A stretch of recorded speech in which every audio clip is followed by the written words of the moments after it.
गौरी, मेरी गाय नहीं है क्या? तुम्हारे घर तो नहीं आई मेरी गाय? काली गाय नानो चिड़िया को देखकर बोलने लगती है, देख लो मेरे पास तो ये गाय हैं, ये सब मेरी हैं। मगर नानो चिड़िया को वो काली गाय देखकर ऐसा लग रहा था कि वही गाय उसकी है। नानो चिड़िया तोते और कबूतर को बुला लेती है। तोते और कबूतर, गौरी से कहो कि मुझे वो गाय पास जाकर देखने दे। ना ना, यहाँ से ही देख लो, मेरी गाय तो काली है और तुम्हारी गाय सफेद थी।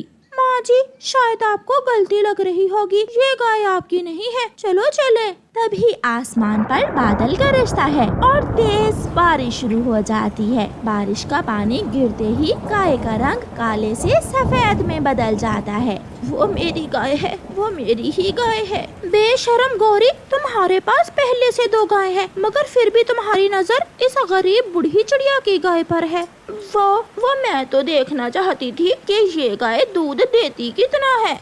फिर बूढ़ी चिड़िया अपनी गाय अपने साथ ले जाती है और गौरी को सबके सामने शर्मिंदा होना पड़ता है। बेटी उठो, स्कूल जाने की तैयारी कर लो। नहीं मम्मा, मुझे आज स्कूल नहीं जाना है, सब मेरा मजाक उड़ाते हैं। जब तक मैं नए स्कूल के शूज नहीं ले लेती मैं स्कूल नहीं जाऊंगी। बेटी अच्छे भले तो है आपके स्कूल के शूज, उठा कर देखें, नीचे से तलवे अलग हो गए हैं, सारे टूटे हुए हैं मेरे शूज। मामा चिड़िया गुड़िया के स्कूल के शूज देखती है। अच्छा ठीक है, मैं मोची से ये जूते मरम्मत करवा कर ला देती हूँ। मामा चिड़िया वो जूते लेकर मोची के पास चली जाती है। चिड़िया, और कितनी बार इन जूतों की मरम्मत करवाओगी? अब तो इनमें जान ही नहीं रही, सारा चमड़ा टूट चुका है। मोची पक्षी, एक बार कोई जुगाड़ लगा दो, मैं नए ले दूंगी अपनी बेटी को। मुझसे अब नहीं होगा, ये कबाड़ है, इन्हें नदी में फेंक दो। अगर हो सकता तो मैं जरूर इनकी मरम्मत कर देता। निराश होकर मम्मा चिड़िया वो टूटे हुए शूज लेकर वापस चली जाती है। अपनी मम्मा को परेशान देखकर दूसरे दिन गुड़िया अपनी मम्मा से कहती है, अच्छा ठीक है, आज मैं यही शूज पहन कर चली जाती हूँ, मगर मम्मा मैं नए शूज जरूर लूंगी। मेरी बेटी बहुत अक्लमंद है। गुड़िया वो टूटे हुए शूज अपने पाँव में फंसाती है और अपना स्कूल का बैग उठाकर घर से निकलती है। स्कूल जाकर सारा दिन गुड़िया अपने पाँव कुर्सी के नीचे छुपाई रखती है ताकि कोई उसके शूज की तरफ ध्यान न दे। गुड़िया छुट्टी के बाद घर वापस आ रही थी कि नदी के पास जग्गू कौवा बैठा हुआ था। वो गुड़िया से कहता है, गुड़िया गुड़िया, यहाँ आ जाओ, थोड़ी देर बातें करते हैं और इकट्ठे घर जाएंगे। गुड़िया जग्गू के पास बैठ जाती है। गुड़िया गुड़िया, तुम्हारे शूज तो बहुत सुंदर है, लाओ तो मुझे दिखाओ। जग्गू, मुझे पता है तुम मेरा मजाक उड़ा रहे हो। सच सच गुड़िया, मुझे तुम्हारे शूज बहुत पसंद है, एक बार दिखाओ तो।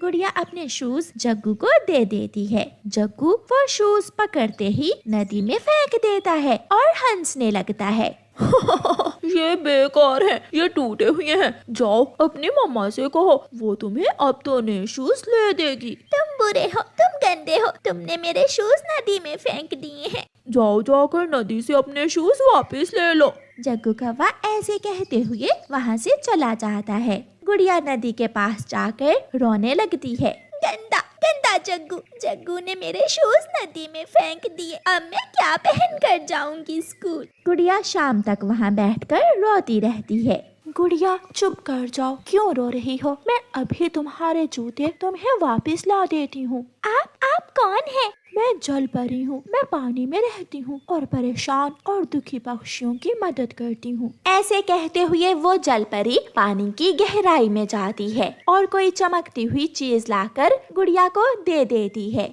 ये नए शूज तुम ले लो, ये बहुत कीमती हैं, अब कभी भी तुम्हें रोना नहीं पड़ेगा। मगर ये शूज तो मेरे नहीं है। तुम्हारे शूज टूटे हुए हैं, इसलिए मैं तुम्हारे लिए नए शूज ले आई हूँ। गुड़िया वो शूज अपने पाँव में पहन लेती है। गुड़िया के नए शूज की चमक दूर दूर तक जा रही थी। मम्मा मम्मा कहाँ है? देखें, मुझे नए शूज मिल गए। नदी में रहने वाली जलपरी ने मुझे ये चमकदार नए शूज दिए हैं। मम्मा चिड़िया गुड़िया के पाँव में सोने के शूज देखकर हैरान हो जाती है। गुड़िया बेटी, ये शूज तो सोने के हैं, ये तुमने कहाँ से लिए? फिर गुड़िया अपनी मम्मा को सारी बात बताती है। दूसरे दिन मम्मा चिड़िया वो सोने के जूते लेकर सुनार के पास जाती है और वो जूते बेचकर ढेर सारे पैसे ले लेती है। अब मम्मा चिड़िया अपनी बेटी के लिए एक नहीं बल्कि दो स्कूल शूज खरीद लेती है।